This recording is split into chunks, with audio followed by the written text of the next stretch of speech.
Namo Buddhaya. Halo, apa kabar pemirsa Dharma TV dimanapun Anda berada. Senang sekali saya Satna Dewi kembali menjumpai Anda. Dan tentunya dalam acara Manage Your Mind. Mind is not everything, but everything is come from mind. So, manage your mind. Batin memang bukan segala-galanya, tetapi segala-galanya berasal dari batin kita. Maka ayo kita kelola batin kita.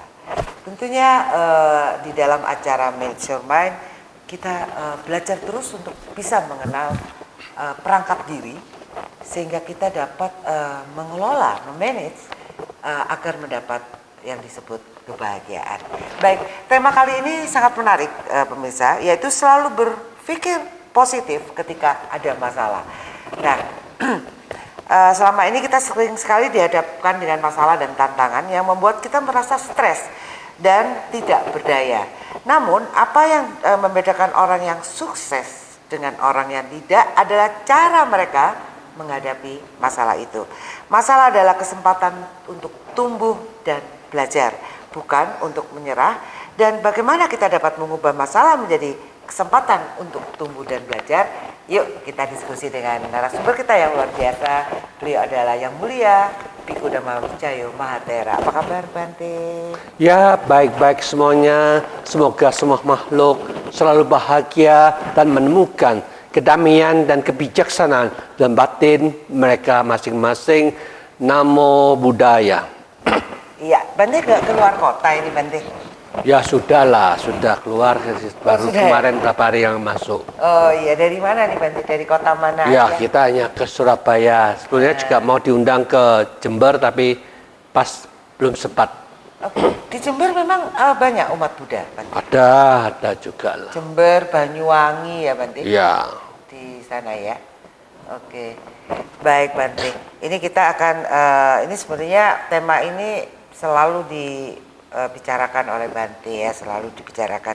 Dan apa yang dimaksud dengan berpikir positif ketika ada masalah? Sekarang begini ya. Kita harus memperhatikan, tadi kan sudah sering kita jelaskan. Kita memisahkan di luar sebagai masalah yang di luar. Lalu pikiran sebagai masalah pikiran. Tetapi yang jadi masalah itu pintunya ini loh, melalui mata, telinga kita, ke otak kita. Ini pintu yang memasukkan jadi sesuatu yang responsif yang salah. Maka itu kalau yang penting itu bagaimana batin kita ini ya memberikan respon daripada sensasi itu. Kalau kita masih salah menilai, dalam arti kata, kita condong melihat masalah yang di luar itu sebagai sesuatu yang paling penting. Keluarga, harta, kekayaan, pekerjaan, itu dianggap penting. Lupa, batin ini penting, tidak pernah dikelola. Seolah-olah mereka yang penting, aku kaya duniawi.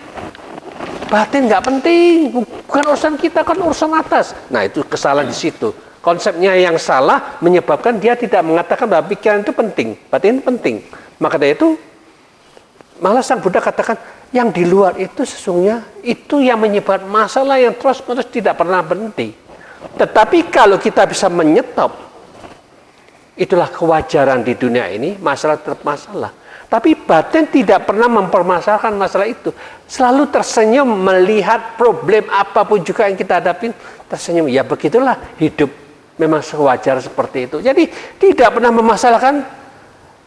We are create the happiness in every moment, ya dah. Jadi kalau kita tidak ada masalah, kita bisa menciptakan kebahagiaan setiap saat dimanapun juga selalu tersenyum dengan masalah-masalah itu seolah-olah bukan masalah selama batin kita tidak mempermasalahkan. Selesai.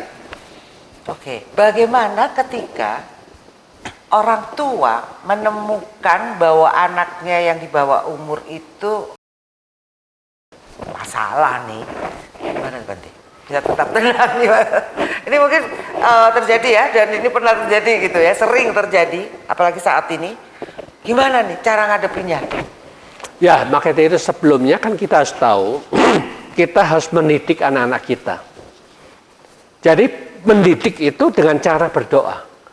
Kalau kita perhatikan dari semua doa agama, hanya Sang Buddha yang menekankan, jangan membunuh, jangan mencuri, jangan berzina, jangan berbicara yang tidak benar. jangan mabuk-mabukan. Tiap kita doa itu ditekankan. Kalau agama lain tidak pernah menekankan ini, yaitu kesalahan mereka. Konsepnya, program yang salah, jadi anak-anak jadi salah. Tidak tahu harus gimana mempraktikannya. Maka dari itu ya, doa itu akan menjadi penentu. Dia salah atau tidak nantinya. Jadi kalau kesalahannya itu ternyata ya kita salah sendiri, punya program cara berpikir salah, anak kita juga punya program salah. Jadi itu yang menyebabkan terjadi kesalahan seperti itu. Coba kalau diikutin cara sistem yang menekankan bahwa agama itu terletak bagaimana muncul agama dalam ucapan kita, muncul agama dalam tingkah laku kita, dan muncul agama dalam pikiran kita. Kalau ini ditekankan, mereka baru menemukan agama. Tapi sekarang yang ditekankan agamamu no KTP opo. Jadi KTP yang ditekankan, tapi tidak menekankan inti dari agama supaya kita bisa bebas dari semua masalah. Itu yang penting. Maka dari itu sekarang ya, kalau kita sudah seperti ini ya kita harus terima. Karena ada kelirumologi yang kita dapatkan, jadi semuanya jadi keliru. Terima apa adanya. Lalu ya kita baru memperbaikin. Itu disitulah yang dikatakan itu bukan masalah ya kita sudah terima apa adanya. Yang salah sesungguhnya kalau kita percaya kita bisa mengandung itu karena disebul. Nah sing nyebul sapa? Dibawa bangau. Lah ya itu. Nah itu yang salah. Kalau itu toh itu salah. Jadi enggak usah disebul toh. Enggak dapat rohnya ya toh. Nah itulah jadi kelirumologi bisa dikatakan kesalahan di situ. Ya. Jadi memang pentingnya pendidikan ya Pak. Ya, itu. Jadi kalau ada misalnya kecolongan seperti itu, yang harus dilihat adalah orang tua harus melihat dirinya sendiri. Apa sebenarnya yang saya sudah didikkan ke anak-anak saya gitu ya Pak? Ya anak-anak kan tidak diajari untuk pengendalian, menjaga pikiran, menjaga moralitasnya. Sama sekali tidak pernah ditekankan. Biarkan aja. Seolah-olah itu sudah ditentukan dari atas. Seolah-olah itulah. Jadi takdir sudah memang begitu. Itulah kesalahannya di situ. Menyalahkan takdir, mengkambing hitamkan maha sosok, ya. Sebagai itu adalah takdir dari atau ujian katanya, iya kan? Itu kan mencari-cari aja ya. Lah ya itu. Dan dia. jarang yang mengintrospeksi diri. Maka dari itulah kan istilahnya introspeksi program yang salah ini harus diperbaikin, jangan terus salah terus gitulah. Ya. Bante, sebenarnya apa sih manfaat dari kita berpikir positif ketika ada masalah? Sesungguhnya kan kita harus memahami bahwa berpikir positif itu kita sering latihan meditasi, kita akan bisa memisahkan. Oh yang ini positif, yang ini negatif. Jadi dengan memahami positif dan negatif itulah baru kita tahu jalan mana yang harus kita jalankan. Kalau kita mengikuti jalan yang negatif terus, dianggap itu sebagai kebenaran, ya otomatis sulit. Harus tahu dan paham, memang negatif tetap negatif, positif tetap positif. Jadi yang dikatakan negatif itu, siapapun juga yang suka membunuh, mencuri atau korupsi, suka berzina, suka kata-kata bohong, suka mabuk-mabukan, ini sudah salah. Tingkah laku yang salah. Tetapi yang benar ya juga. Yang benar tidak membunuh, tidak mencuri, tidak berzina, tidak berbicara yang tidak benar, dan tidak mabuk-mabukan. Ini yang benar. Jadi dengan mungkin tahu mana yang salah dan mana yang benar. Kalau kita tidak tahu dalam hidup ini yang mana yang salah, yang benar, itu otomatis terjadilah persinahan sehingga dia terjadi mengandung seperti itu. Jadi dengan demikian inilah ketegasan dalam agama itu diwujudkan dalam cara dia berdoa. Kalau cara berdoanya salah, semuanya ya nol putul, nggak ada manfaatnya sama sekali. Karena itulah banyak kejahatan di Indonesia itu kenapa? Ada kesalahan di dalam cara mengajarkannya. Apa itu yang menyebabkan? Menyebabkan aku sudah berpuasa selama 1 bulan, dosaku hilang. Jadi perampok, koruptor ikut puasa semua. Dan dia percaya itu akan menghilangkan dosanya. Jadi dia tidak takut nanti 11 bulan berbuat jahat lagi. Nanti sebulan tidak puasa lagi. Jadi itulah. Jadi tegas puasa itu bagus pengendalian pikiran. Bukan menghapuskan dosa. Jadi kalau itu tekankan itu menghapuskan dosa, salah besar. Jadi harus tegas Kesalahan tetap salah, yang benar tetap benar. Jadi puasa itu bagus, pengendalian, menguasai nafsunya untuk kita bisa lebih tenang dan lebih bahagia. Tetapi itu disalahartikan untuk bisa menebus dosa, itu ya kleromologi yang menyebabkan kejahatan merajalela, korupsi tetap merajalela. Berbahaya. Lebih tenang ketika melakukan kejahatan maksudnya. Oh, senang mereka dapat kekayaan ya. Latihannya lebih tenang melakukan apapun yang kejahatan. Latihannya begitu. Nah, bagaimana cara mengubah pikiran negatif menjadi positif ketika ada masalah? Memang serba repot ya. Jadi istilahnya kan sebelum ada masalah kita harus mempersiapkan diri. Latihan dulu berarti. Latihan diri. Istilahnya kita belum kena corona misalkan. Corona bisa ada antibiotiknya toh. Antivirusnya. Jadi bagaimana kita antivirus yang dilemahkan itu kita suntik ke dalam diri kita. Jadi kita punya antibodi. Ketika virus muncul, ya kita bisa mengatasi semua. Seperti itu juga kita merenungkan apa itu penderitaan, apa itu masalah, supaya kita tidak ada masalah itu bagaimana mencegahnya. Itulah yang penting. Sedia payung sebelum hujan. Seperti itu, pintar. Tenang saya tadi, jadi dapat peribahasa. Baik, pemirsa Dharma TV, nanti kita lanjutkan di segmen berikutnya. Jangan kemana-mana.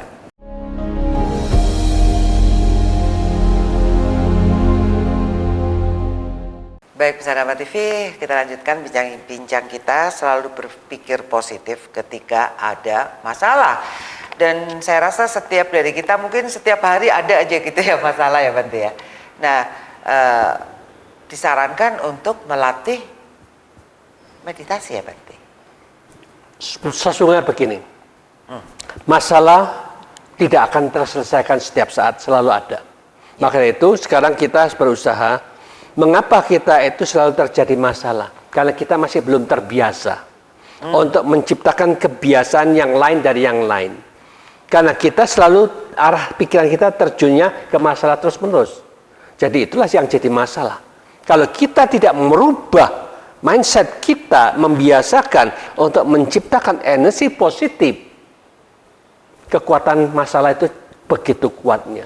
Maka itu setiap saat itu kita harus memanfaatkan waktu untuk membiasakan berpikiran positif. Seperti Anda tadi dari rumah ke sini 30 menit. Apa yang Anda pikirkan? Sadar, damai. Nah, kalau bisa begitu itu bagus. Sadar, damai, sadar, damai, sadar, damai. Jadi kita memanfaatkan waktu 30 menit itu membiasakan berpikiran positif, pulang juga membiasakan berpikiran positif. Energi kebiasaan itulah akhirnya aku kan sudah siap saat mengucapkan sadar damai. Ini ada masalah, aku kok enggak damai. Kesadaranku itu berarti ngikutin sana. Aku tahu, sadar bahwa kesadaranku kecemplung ke masalah. Aku tidak mau lagi. Biarlah masalah yang di luar, urusan di luar. Aku harus menciptakan sadar damai, sadar damai. Aku mau damainya terlebih dahulu. Karena masalah nanti kita selesaikan. Udah. Jadi ada hal yang perlu kita selesaikan. Ada hal yang tidak perlu dipikirkan, ya jangan dipikirkan. Mana yang membuat kita lebih damai, ya itu yang kita tekankan. Mana yang membuat kita kacau, bingung, stres, jangan dipikirkan. Nah, itu yang dikatakan arah pikiran kita menentukan kita kepandaian mengarahkan mana yang lebih penting. Arah sadar damai, sadar damai, sadar damai, atau masalah. Akhirnya kita stres, yang ini lebih damai. Nah, itulah pilihan kita. Ketika kita sudah terbiasa seperti itu, di sana lain katakan melatih pikiran setiap detik, setiap saat dimanfaatkan seperti itu. Kita diajarkan pandai menggunakan waktu, pandai mengarahkan pikiran kita, pandai menciptakan energi positif. Itulah surga dunia telah kita ciptakan. Itulah hebatnya Sang Buddha. Tapi dari situ kita jadi nggak semangat untuk duniawi, Bante. Bukan tidak bersemangat. Itulah yang namanya dua versi kita kerjakan. Versi dunia tetap kita laksanakan. Versi spiritual kita tetap kembangkan. Dua-duanya kita laksanakan. Jadi dunia ini tetap kita jalankan karena itu tugas kita. Tetapi spiritual kita juga kita kembangkan. Jadi dua-duanya dilaksanakan. bisa terlaksana. Kalau kita melaksanakan, aku hanya melaksanakan duniawi saja, tidak melaksanakan spiritual kita. Daripada kamu 30 menit itu kosong, pikiran belayu nanti, berambiang kemana nggak tahu. Lebih baik sadar damai, sadar damai, sadar damai. Supaya kita membiasakan punya kemampuan menciptakan surga di dunia ini. Karena saya berkata, di mana munculnya pikiran positif, itulah sumber bahagia kita. Kita mau bahagia toh? Bahagia itulah yang dikatakan surga. Kalau kita setiap saat bisa berpikir positif, bisa menciptakan surga setiap saat, kontinuitas kita absolutely go to the same condition. Kita akan menuju kondisi yang sama, kebiasaan pikiran kita positif ke positif. Kalau elek ya ke elek. Jadi tidak ada kompromi kamu beragama Buddha tapi elek masuk surga, bohong. Tidak benar. Jadi tetap dia Buddha, agama Buddha KTP-nya saja tapi jeleknya pikirannya masuk ke yang jelek. Nah, itu aja yang betul. Ya, Bante, sebenarnya jahat itu suatu sifat nggak sih, Bante? Karena ada orang yang ya kayak iri gitu ya, dia benar-benar menguasai gitu, iri, benci, tetangganya kaya, ya gitu loh. Ada loh kayak gitu, Bante. Apakah ini watak ya, sudah jadi watak ya, nggak bisa berubah apa?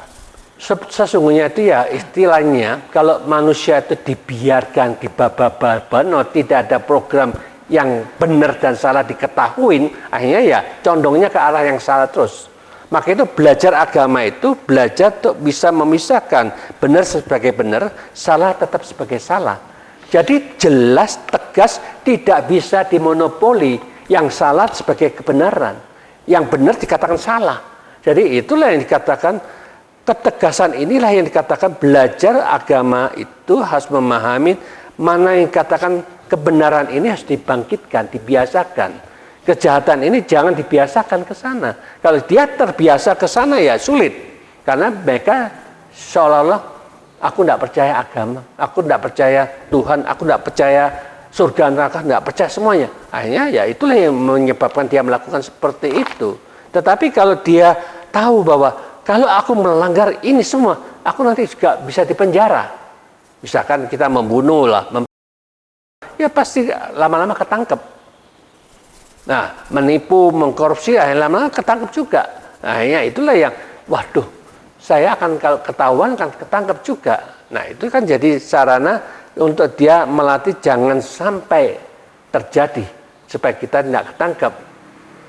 Jangan sampai hal ini bisa membuat kita juga masuk ke alam neraka. Jadi dengan memahami seperti inilah yang dikatakan bibit apapun yang negatif yang kita tanam pasti berbuah negatif pula. Bibit apa yang positif yang kita tanam pasti itu akan mendatangkan yang positif. Jadi dengan demikian bibit itulah yang kata sesuai dengan apa yang kamu tabur, itulah yang Anda tuai bersama. Bagaimana berpikir positif dapat membantu mengatasi stres dan kecemasan. Tapi sebenarnya stres dan kecemasan itu juga hasil dari pola pikir yang nggak benar harusnya ya, Bante. Lah ya itu. Misalnya pressure dari pekerjaan di kantor, dipres nih sama bos gitu. Deadline-nya harus segera.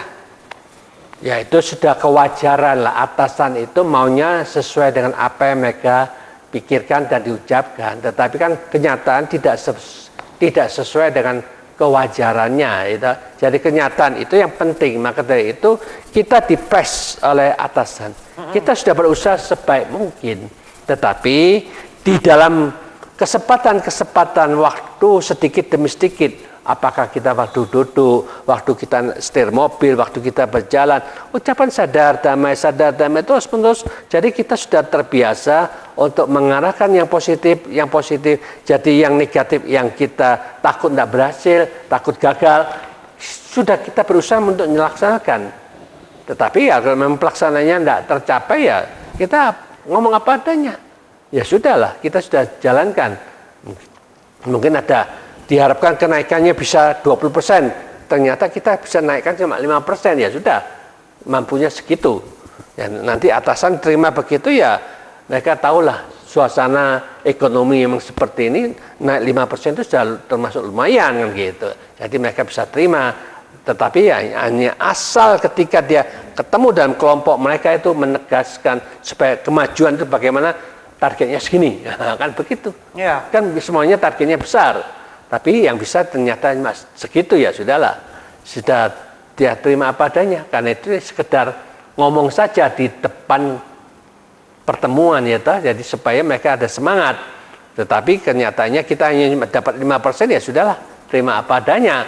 Tetapi kan kita sudah siap-siap, ada pikiran positif yang kita kembangkan. Jadi kita dispresinya itu tidak sampai menjadi sarana yang membuat kita pikir-pikir ke sana terus. Tapi yang kita pikirkan, kita sudah jalankan terbaik, harus gini, sudah tentukan kita laksanakan. Tapi dalam pelaksanaannya kita juga jalan sadar damai, otomatis dua-duanya dilaksanakan. Kita melaksanakan tugas di dunia, kita juga melaksanakan ke dalam aktivitas pikiran kita selalu positif, otomatis. Itulah yang dikatakan kita tidak sampai tertekan. Walaupun mereka berusaha menekan, tapi kita sudah mengolah pikiran kita dengan energi positif, penekanan itu tidak begitu sampai mempengaruhi pikiran kita. Itu aja. Nah, bagaimana berpikir positif? Apa contoh-contoh situasi di mana berpikir positif dapat membantu? Misal pasangan kita selingkuh, ketahuan, Bante. Jangan jawab ya, Bante. Seru banget ya Bante ditanyain. Baik, pemirsa Dharma TV, jangan kemana-mana, kita akan ketemu setelah satu ini.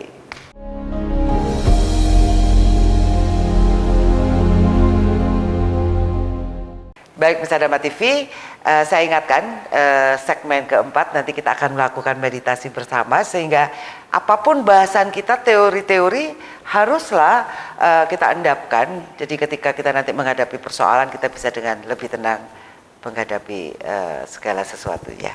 Ya Bante, tadi kan contoh nih Bante. Ternyata nih ada cerita nih teman saya nih Bante.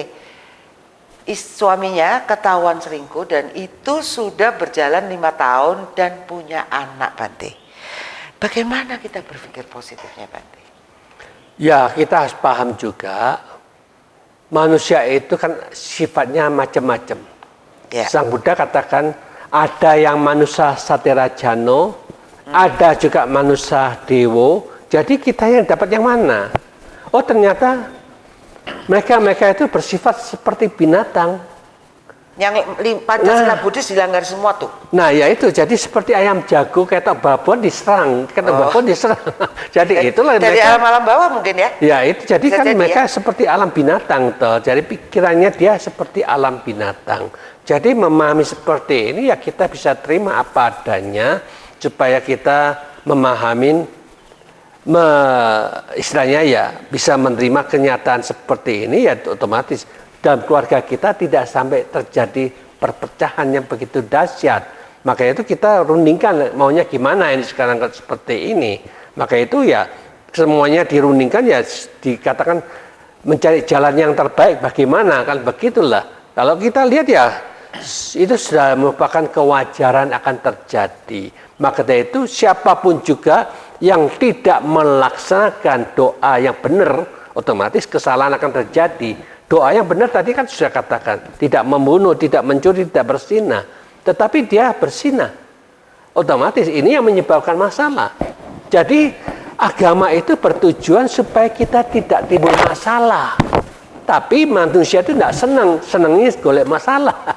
Semuanya dilanggar kabeh. Itulah repotnya, jadi dunia tidak pernah damai gara-gara manusia itu mau jadi Tuhannya sendiri. Masing-masing mau jadi Tuhan yang menciptakan kondisinya sesuai dengan kemauan mereka. Itulah yang dikatakan masalah akan jadi seperti itu. Maka dengan demikian inilah yang dikatakan satu-satunya jalan yang terbaik ya manusia itu sebelum mereka menikah minta doa pada ahli-ahli agama. Jadi A, B, C, semua agama didoakan, mana yang paling cocok itu kita pakai sebagai pedoman. Kalau semuanya doanya cuma ngomong tok percaya tok, nggak bisa dipakai sebagai pedoman. Oh, Sang Buddha itu mengatakan kita harus bijaksana, kita harus punya ketenangan, kita harus punya kesadaran di dalam menggunakan keenam indera kita. Bagaimana mengendalikan yang positif yang mana, yang negatif yang mana. Ini diwujudkan dalam ucapan dan tingkah laku kita. Dilaksanakan dengan sungguh-sungguh, itu akan menciptakan kedamaian dan keharmonisan keluarga. Jadi kalau tidak ada manajemen seperti itu, agama itu tidak ada manfaatnya. Kita belak-belakan semuanya yang beragama apapun juga tidak melaksanakan manajemen kehidupan melalui keenam indera, kebijaksanaan dan kedamaian, tidak ada manfaatnya. Dia dapat agama, KTP beragama. Pikiran tidak ada punya agama. Oke, jadi sebenarnya dengan tidak melanggar Pancasila atau sila Pancasila Buddhis itu meminimalis persoalan sebenarnya, masalah gitu ya. Iya, memang kan begitu kan tadi saya katakan agama bertujuan tidak menciptakan masalah. Kekacauan, masalah. Itu aja. Iya, tapi ternyata manusia itu ternyata sulit jadi manusia itu ya Bante. Bukan sulit, tetapi mereka itu ndablek kabeh. Jadi mudah tergiur, Lah ya tergiuran itu. ya akan duniawi. Enak-enak aja mereka itu yang menyebabkan berbuat seperti itu. Enak-enak soalnya Bante.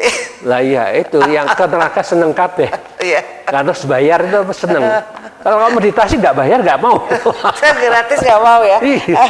Waduh, nggak enak di majlep nih kita nih. Jadi nanti segmen keempat jangan lupa ya kita akan meditasi bersama Bante dan ini gratis. Tahu nih ada yang ikut nggak? Bagaimana cara mengajarkan anak-anak untuk berpikir positif ketika ada masalah? Anak-anak nih loh Bante. Ya kan kita harus tahu juga, kita harus memahami, menekankan pada mereka. Bagaimana untuk mendidik mereka itu otomatis kita harus ada contoh-contoh pelajaran yang dialamin oleh guru masing-masing mengajarkan itu bagaimana. Ya kalau kita lihat bagaimana Sang Buddha mengajarkan Rahula sebagai anaknya. Waktu dia jadi Siddhartha, dia punya anak Rahula itu. Nah itu dipelajari. Ternyata Rahula itu ketika dia 7 tahun, disuruh mamanya, kamu minta harta karun sama papimu. Kalau papinya, oke, kamu mau harta, jadilah raja untuk menggantikan aku. Jadi dia akan jadi raja. Tetapi aku kasih harta hanya untuk di dunia kan cuma berapa tahun. Katakanlah cuma 100 tahun misal. Berapa lama dia? Cuma bahagia 90 tahun misalkan.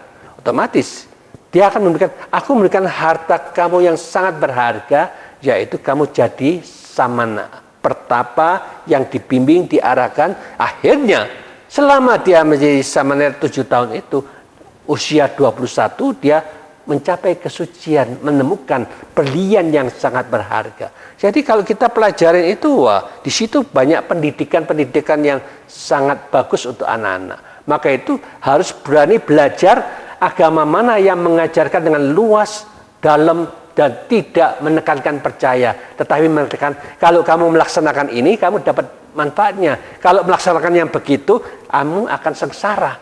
Jadi dengan demikian ada positif dan ada negatif yang dijelaskan dengan jelas dan terang.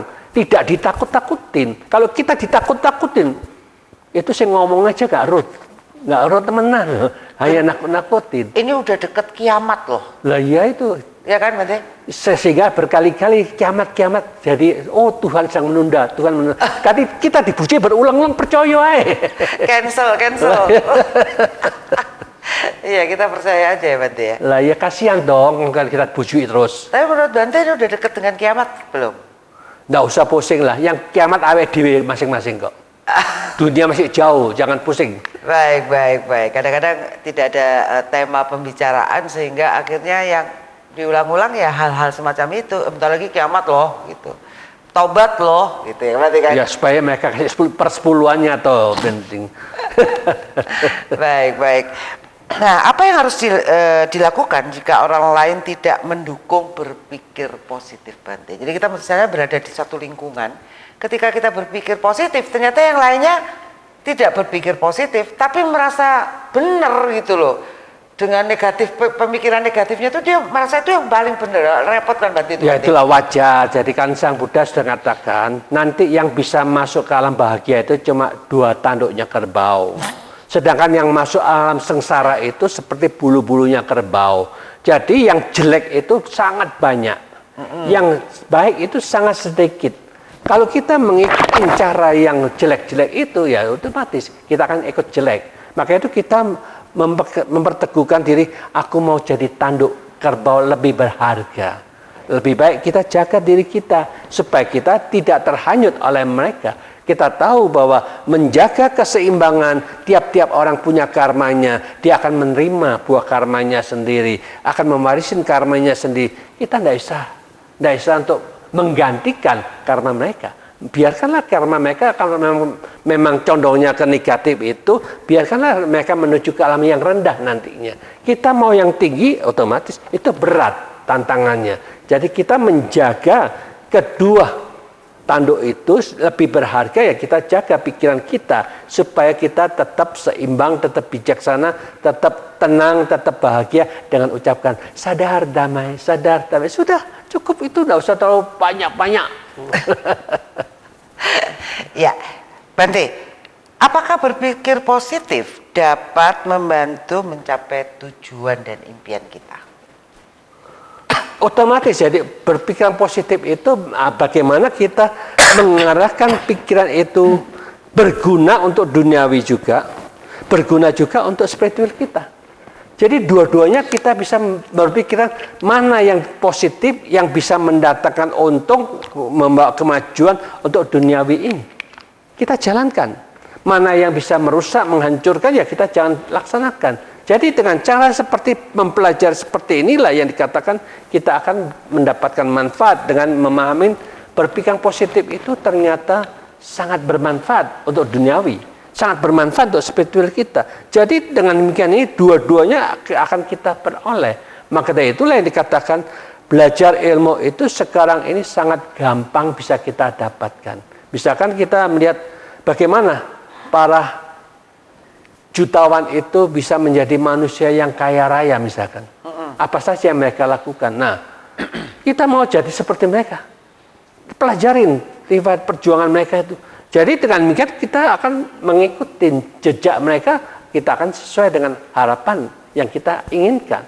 Makhluk itu mengerti kalau kamu ikutin cara saya, kamu akan sugih, tetapi kamu sugih cuma 20-30 tahun, nanti kamu jadi anak buah saya di alam sana jutaan tahun, mau ndak? Ya kalau mau ya silakan.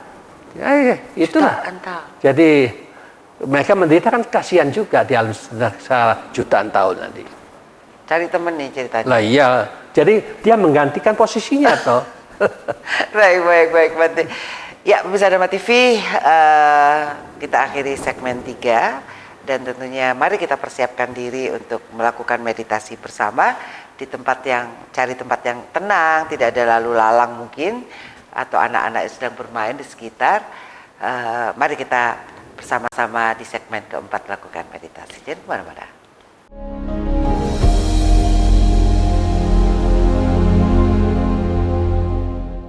Ya, bagaimana Anda sudah siapkan tempat yang tenang untuk bersama-sama meditasi? Tentunya akan diarahkan dan dibimbing oleh ahli meditasi yang mulia Bhikkhu Dhamma Wicayo Mahatera. Monggo Bante.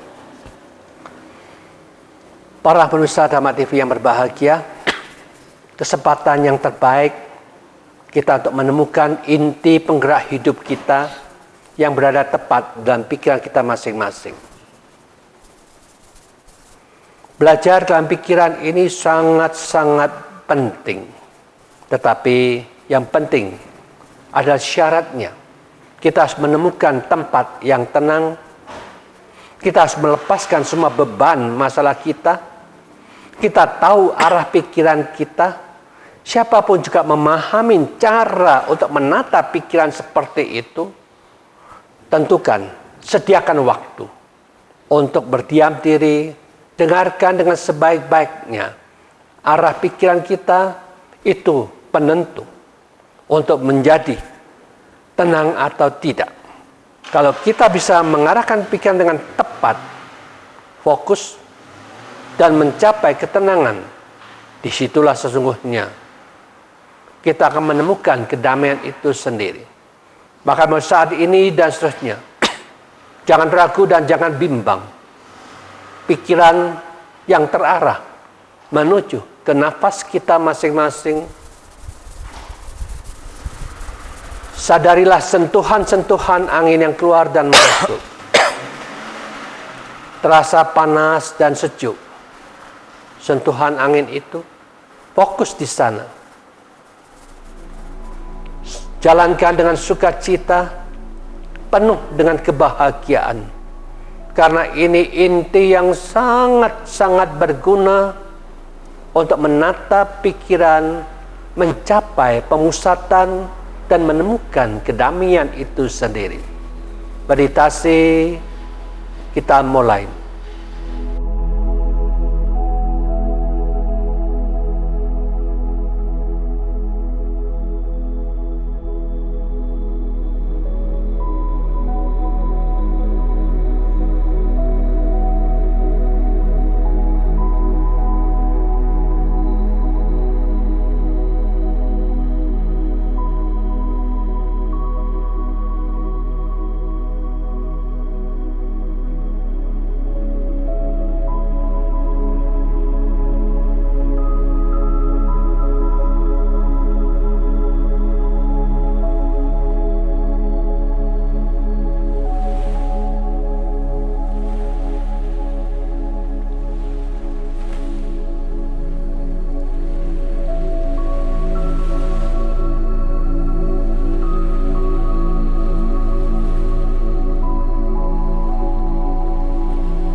Tenang, tenang, tetaplah tenang. Mari kita bersama-sama merenungkan fungsi dari telinga kita masing-masing. Banyak suara-suara yang menyerang ke telinga kita. Kemarahan, kebencian orang membuat kita terbakar dan menderita. Setelah dianalisa, kitalah yang salah mengizinkan suara itu masuk. Marilah kita tegas, berani menilai suara sebagai suara, telinga sebagai telinga, batin sebagai batin. Stop, tutup telinga kita, jangan sampai suara itu masuk. Otomatis kita tidak mengizinkan yang kotor-kotor masuk ke batin kita. Bagaimana kita bisa marah dan benci? Berarti ketika kita marah dan benci, yang salah karena kita mengizinkan mereka masuk ke dalam memori kita. Ketika memori masuk, saat itulah kita belajar bagaimana mengolah. Oh, ini sekedar memori. oh ini sekedar permainan pikiran kita, menilai ini dan menilai itu, kemarahan muncul. Tetapi ketika masuk dalam kesadaran yang kuat, melihat memori sebagai memori, permainan pikiran sebagai permainan pikiran,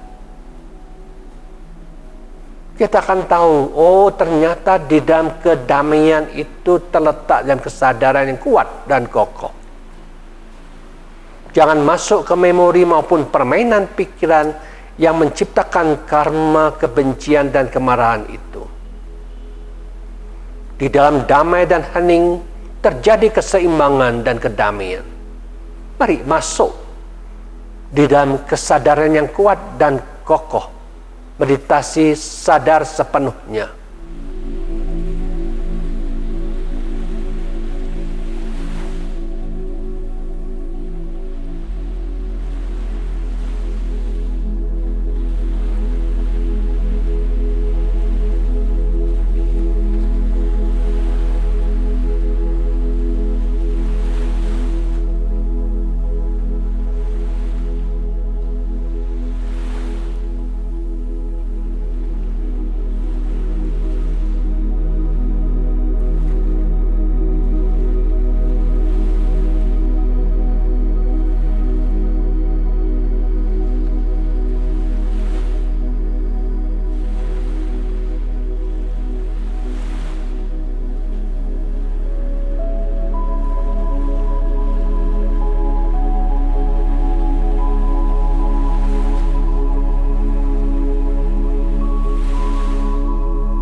Sabhe satta bhavantu sukhi tata. Semoga semua makhluk berbahagia di dalam menggunakan telinga yang tepat arah, tepat guna, mendatangkan damai dan bahagia. Meditasi selesai. Iya, terima kasih Bante. Baik, Misa Dharma TV, sekian Manage Your Mind, dan tentunya saya Satna Dewi beserta kru Dharma TV mengucapkan terima kasih dan mohon maaf jika ada salah. Kata akhir saya, semoga semua makhluk hidup berbahagia. Sukhi Hotu, Namo Buddhaya.